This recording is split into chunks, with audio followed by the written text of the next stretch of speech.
আমার ভাইরা, এই জন্য আজকে আমাদের দেশের এক ভয়াবহ অবস্থা আমরা দেখতে পাচ্ছি যে আমাদের পার্শ্ববর্তী প্রতিবেশী দেশ বাংলাদেশের উপর বিভিন্ন সময় তারা হামলা করার পায়তারা করতেছে, ঠিক কিনা বলেন?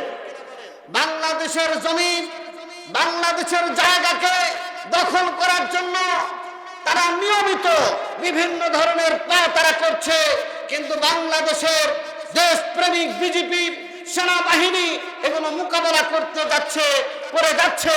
সুতরাং বাংলাদেশের সকল তৌহিদি জনতাকে বাংলাদেশের 1 ইঞ্চি মাটি যেন আমাদের শত্রুরা দখল না করতে পারে সে ব্যাপারে আমাদেরকে সোচ্চার থাকতে হবে, ঠিক কিনা? আমার ভাইরা, আমরা দেখতে পাচ্ছি যে এই 5 জুলাই 6 জুলাইয়ের বিপ্লবের পরে বাংলাদেশকে অশান্ত করার জন্য একটি অশুভ শক্তি তারা করে যাচ্ছে। সুতরাং এই সব কিছু যদি আমরা সঠিকভাবে মোকাবেলা করতে পারি তাহলে বাংলার জমিনে ইসলাম নিয়ে, দ্বীন নিয়ে, শরীয়ত নিয়ে আমরা টুপি এবং দাড়ি নিয়ে বাংলাদেশে থাকতে পারবো। অন্যথায় আগামী দিন আমাদের জন্য অত্যন্ত ভয়াবহ হবে, ঠিক কিনা?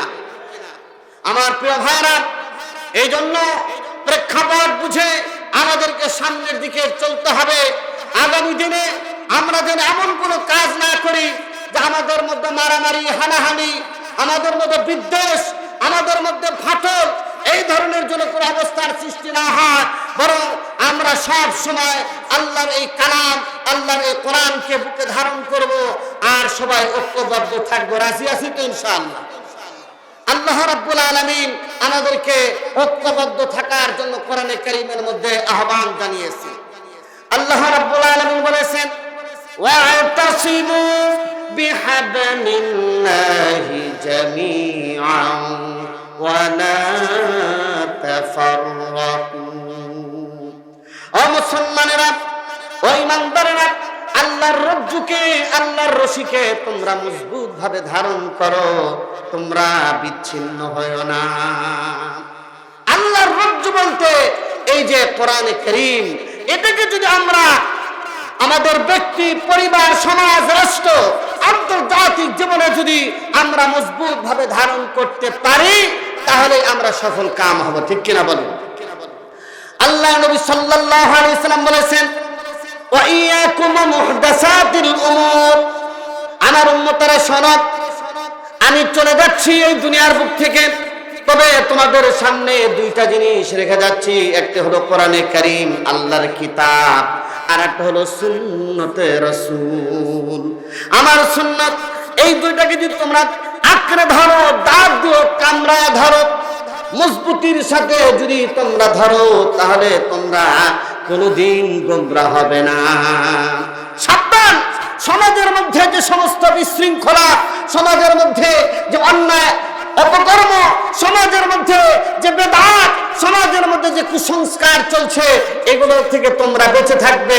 কারণ আমি তোমাদের সামনে ইসলামটাকে এমন ভাবে রেখে গিয়েছি যেরকম সূর্যের মতো পরিষ্কার, অর্থাৎ ইসলামের মধ্যে নতুন কিছু প্রবেশ করানোর দরকার নেই, নতুন কিছু ইসলাম থেকে কিছু বাদ দেওয়া, কমানোর কোনো সুযোগ নেই।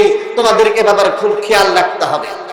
আল্লাহ নবী বলছেন, ফাসায়ারা ইখতিলাফান কাসীরা, আমি চলে যাওয়ার পর দেখবে তোমরা দলে দলে বিভ্রান্ত হয়ে গিয়েছো, দলে দলে ভাগ হয়ে গিয়েছো।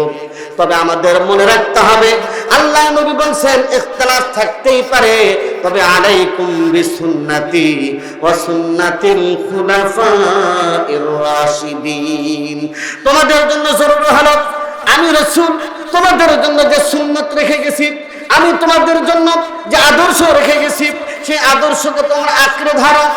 এবং আমি রাসূল তোমাদের জন্য এবং আমার পরে আমার সাহাবীরা খুলাফায়ে রাশিদিনের যে সুন্নাতগুলো আছে, আদর্শ আছে, সেই অনুযায়ী তোমরা যদি জীবন যাপন করো তাহলে কশিনকালও ইখতিলাফ থাকলো তোমাদের কোনো সমস্যা হবে না। এই জন্য আমাদেরকে আল্লাহ রাসূলের সুন্নাত এবং সাহাবায়ে কেরামের যে আদর্শ, সাহাবায়ে কেরামের যে সুন্নাত, এই দুটোটাকে আঁকড়ে ধরতে থাকতে পারলেই আমরা সফল আমাদেরকে গোমরাহ করতে পারবে না, ঠিক কিনা বলেন? আমার প্রিয় ভাইরা, আপনাদের মনে থাকার কথা যে রোম পারস্য ওই সময় কত বড় শক্তি ছিল, কিন্তু আল্লাহর নবীর সাহাবীরা যাদের জামা ছিল ছেঁড়া ফাটা, শরীর ছিল দুর্বল, স্বাস্থ্য তেমন ভালো ছিল না, কিন্তু এই সাহাবীরা ইমানের শক্তি এমন তাদের মজবুত ছিল, ইমানের শক্তির দ্বারা সাহাবায়ে কেরাম তৎকালীন সময়ের সুপ্রিম পাওয়ার, তৎকালীন সময়ে সুপার পাওয়ার রোম পারস্যকে তারা আঙ্গুল দেখাতো, ঠিক কিনা বলে? আর আজকে আমাদের মুসলমানদের অবস্থাটা কি? আমরা একজন আরেকজনকে মারার জন্য ডাকাডাকি করতেছি, ঠিক কিনা? আল্লাহ রাসূল বলেছেন তোমাদের সামনে এমন এক জামানা আসতেছে যে জামানা ইহুদি খ্রিস্টান নাসারা বৌদ্ধ এবং ব্রাহ্মণ্যবাদী শক্তিগুলো এক হয়ে যাবে, এক হয়ে ডাকাডাকি করতে থাকবে, আসো আসো আমরা একসাথে মুসলমানদেরকে পশু কাটা করব, একসাথে আসো। আল্লাহর নবী এদের একটা দৃষ্টান্ত পর্যন্ত দিয়েছেন, যেরকম দস্তরখানা বিছানো হয়, খানার দস্তরখান, ওই খানার দস্তরখানের মধ্যে একজন আরেকজনকে ডাকে, ভাই আসেন খানা খাই। মুসলমানদেরকে মারার জন্য, মুসলমানদেরকে পরাজিত করার জন্য, মুসলমানদেরকে কুপঘাত করার জন্য এক জাতি আরেক জাতিকে ডেকে মুসলমানদেরকে মারার জন্য ঐক্যবদ্ধ হবে, কিন্তু মুসলমানরা সব সময় বিচ্ছিন্ন থাকার চেষ্টা করবে।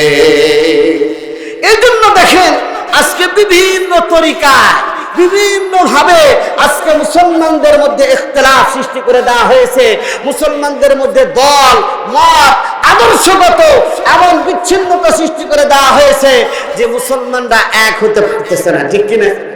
অথচ একই কাতারে একই মসজিদে গিয়ে নামাজ পড়ে, জামাতের সাথে নামাজ পড়ে, কিন্তু ঘর থেকে বের হওয়ার পর, মসজিদ থেকে বের হওয়ার পর দুইজন দুই দিকে চলে যায়, ঠিক কিনা? এই জন্য আমাদেরকে আল্লাহ রাসূলের সুন্নাত এবং সাহাবায়ে কেরামের যে সুন্নাত, এই দুইটা যদি আমরা মানতে পারি, আমাদের কোনো বিপদ আসবে না, আমাদের কোনো সংকট আসবে না, আমাদের যত সমস্যাই হোক না কেন, কোনো সমস্যাই আমাদের সমস্যা হবে না, ঠিক কিনা বলে?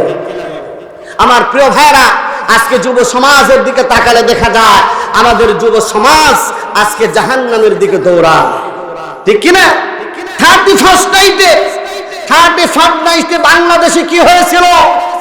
বাংলাদেশ তো শাহজালালের বাংলাদেশ, এটা হলো শাহজালাল ইয়ামানির বাংলাদেশ, ওলি আউলিয়াদের বাংলাদেশ, আলেম ওলামাদের বাংলাদেশ, এটা ইমানদারদের বাংলাদেশ। কিন্তু দেখলে মনে হয় বাংলাদেশ একটা ইংল্যান্ডের একটা শহর, ঠিক কিনা?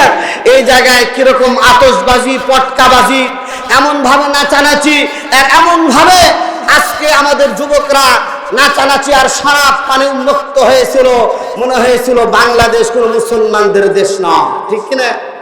এই সংস্কৃতি তো মুসলমানদের সংস্কৃতি নয়, মুসলমানদের সংস্কৃতি নাচ আর গান নয়, মুসলমানদের সংস্কৃতি থিয়েটার বাজানো নয়, মুসলমানদের সংস্কৃতি তবলা বাজানো নয়, মুসলমানদের সংস্কৃতি হলো নারায়ে তাকবীর, আল্লাহু আকবার, মুসলমানদের সংস্কৃতি হলো আলহামদুলিল্লাহ, সুবহানাল্লাহ, এগুলো হলো মুসলমানদের সংস্কৃতি, ঠিক কিনা? কিন্তু আজকে আমাদের যুবকদের জবান থেকে আল্লাহর নাম বের করা যায় না, ঠিক কিনা? এই জন্য যুবকরা তোমাদের নিয়ে চক্রান্ত হচ্ছে, তোমাদেরকে বিভ্রান্ত করার চেষ্টা করা হচ্ছে। তবে তোমাদের এই যৌবন বড় দামি আল্লাহ রাব্বুল আলামিনের কাছে, যে এই যৌবনটা যদি তোমরা কাজে লাগাতে পারো তাহলে তোমরা এত দামি হয়ে যাবে যে আল্লাহর আরশ আজিমের নিচে তোমাদের ছায়া হয়ে যাবে। জোরে বলেন না সুবহানাল্লাহ।